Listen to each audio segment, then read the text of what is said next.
এতিয়া আজি বামুণৰ ষ্টাৰ্ট হৈছে পামিৰ মোক আৰু মতা নাই এতিয়া কেনেকুৱা ধৰণৰ কথাবোৰ ক'ব পৰাখিনি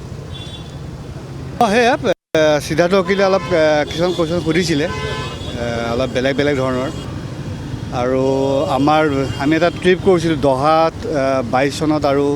আমেৰিকা 23 চনত সেইখিনিৰ ওপৰত সুধিছিলে আমি মেডিচিন খুৱাইছিলোঁ নে নাই অলপ বেলেগ বেলেগ ধৰণৰ কুৱেশ্যন সুধিছিলে বাকী মই যিখিনি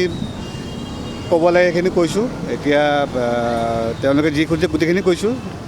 আৰু যেতিয়া মোক দৰকাৰ হয় আকৌ মাতিলে মই নিশ্চয় আকৌ আহিম কোঅপাৰেট কৰিম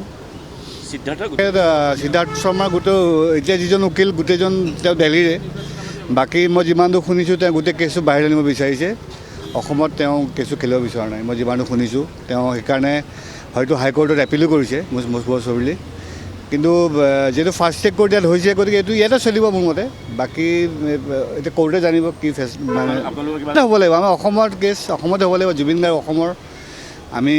অসমৰ ৰাইজে অসমতে বিচাৰ পাব লাগিব বাহিৰত নিয়াটো কোনো যুক্তিয়ে নাই কাৰণ যিহেতু আমি জুবিন গাৰ্গ গোটেই অসমৰ মানুহখিনি ইমান মৰম কৰি ইমান ভাল পাওঁ চবেই তেখেতক ন্যায়ৰ বাবে লাগি আছে গতিকে গোটেই কেছটো অসমতে হ'ব লাগিব সেইটোৱে আহ্বান আৰু